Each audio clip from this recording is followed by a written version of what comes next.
അങ്ങനെ കാത്തിരിപ്പുകൾക്കൊടുവിൽ BGMI തിരിച്ചെത്തിയിരിക്കുകയാണ്. കുറച്ച് പേർക്കൊക്കെ നേരത്തെ തന്നെ പ്ലേ സ്റ്റോറിൽ വന്നിട്ടുണ്ടായിരുന്നു. എന്നാൽ 29-ാം തീയതി, അതായത് ഇന്ന് തൊട്ട് എല്ലാവർക്കും തന്നെ പ്ലേ സ്റ്റോറിൽ ഗെയിം വന്നിട്ടുണ്ട്. നിങ്ങൾക്ക് പ്ലേ സ്റ്റോറിൽ നിന്ന് ഈസി ആയിട്ട് ഡൗൺലോഡ് ചെയ്യാൻ സാധിക്കുന്നതാണ്. ഡൗൺലോഡ് കാണിച്ചിട്ടില്ലെങ്കിൽ പ്ലേ സ്റ്റോറിൽ ഡാറ്റ ഒന്ന് ക്ലിയർ ചെയ്തിട്ട് നോക്കിയാൽ മതി. എന്നാൽ ഗെയിം ഓപ്പൺ ആക്കുന്ന പല ആളുകൾക്കും നോട്ടീസ് സ്ക്രീനിൽ ഗെയിം സ്റ്റക്കായിട്ടിരിക്കുകയാണ്. അവിടുന്ന് ക്ലോസ് ചെയ്യാനോ അല്ലെങ്കിൽ നെക്സ്റ്റ് പേജിലോട്ട് പോകാനോ സാധിക്കുന്നില്ല. അതെങ്ങനെയാണ് ഫിക്സ് ചെയ്യാൻ പോകുന്നതെന്നാണ് ഈ വീഡിയോയിലൂടെ ഞാൻ നിങ്ങൾക്ക് കാണിച്ചു തരുന്നത്.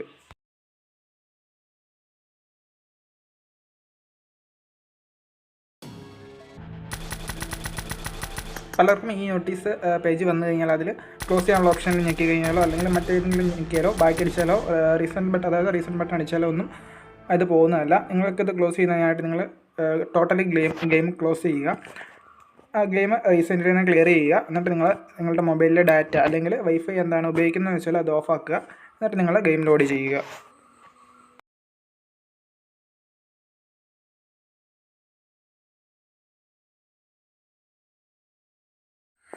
അപ്പോൾ നിങ്ങൾ വൈഫൈ അല്ലെങ്കിൽ മൊബൈൽ ഡാറ്റ ഓഫാക്കിയിട്ട് ഓപ്പൺ ചെയ്യുകയാണെങ്കിൽ ഇങ്ങനെ ഒരു പേജ് വരുന്നതാണ്. അവിടെ അപ്ഡേറ്റ് എന്ന് പറഞ്ഞൊരു ചെറിയൊരു സ്ക്രീൻ കാണിക്കുന്നതാണ്. അതിൽ ഓക്കെ കൊടുക്കുക. അത് കഴിയുമ്പോഴേക്കും നിങ്ങൾക്ക് വീണ്ടും ഒരു ലോഡിംഗ് സ്ക്രീനാണ് വരുന്നത്. അത് കഴിയുമ്പോഴേക്കും സെർവർ നോട്ട് റെസ്പോണ്ട് എന്ന് പറയുന്നുണ്ട്. അതൊക്കെ ജസ്റ്റ് ഓക്കെ കൊടുത്ത് വിട്ടാൽ മതി. എല്ലാം ഓക്കെ കൊടുത്തിട്ട് കഴിയുമ്പോഴേക്കും നിങ്ങൾക്ക് ലോഗിൻ ചെയ്യാനുള്ള പേജിൽ വന്ന് നിൽക്കുന്നതാണ്. ഇപ്പോൾ നിങ്ങളുടെ BGMIയുടെ ലോഗിൻ ചെയ്യാനുള്ള സ്ക്രീനിലാണ് വന്ന് നിൽക്കുന്നത്. ലോഗിൻ ചെയ്യുന്നതിനായിട്ട് നിങ്ങൾ ആദ്യമേ നിങ്ങളുടെ വൈഫൈ അല്ലെങ്കിൽ മൊബൈൽ ഡാറ്റ എങ്ങനെയാണ് ഉപയോഗിക്കുന്നത് അത് ഓൺ ചെയ്യുക. എന്നിട്ട് നിങ്ങൾ ഏതുവഴിയാണ് ലോഗിൻ ചെയ്യുന്നത് വെച്ചാൽ ആ അക്കൗണ്ടിൽ ലോഗിൻ ചെയ്യുക. അപ്പോൾ നിങ്ങൾക്ക് നിങ്ങളുടെ സ്ക്രീൻ ലോഡാവുന്നത് കാണാൻ സാധിക്കുന്നതാണ്.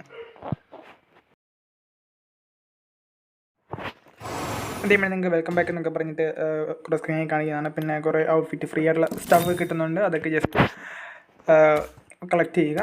കഴിയുമ്പോഴേക്കും നിങ്ങളുടെ പഴയ അക്കൗണ്ട് തന്നെ നിങ്ങൾക്ക് ലോഡായി വരുന്നതാണ്. ഡാറ്റ ഒന്നും ട്രാൻസ്ഫർ ചെയ്യേണ്ട ആവശ്യം വരുന്നില്ല. ആ പഴയ അക്കൗണ്ട് എല്ലാവർക്കും കിട്ടുന്നുണ്ട്.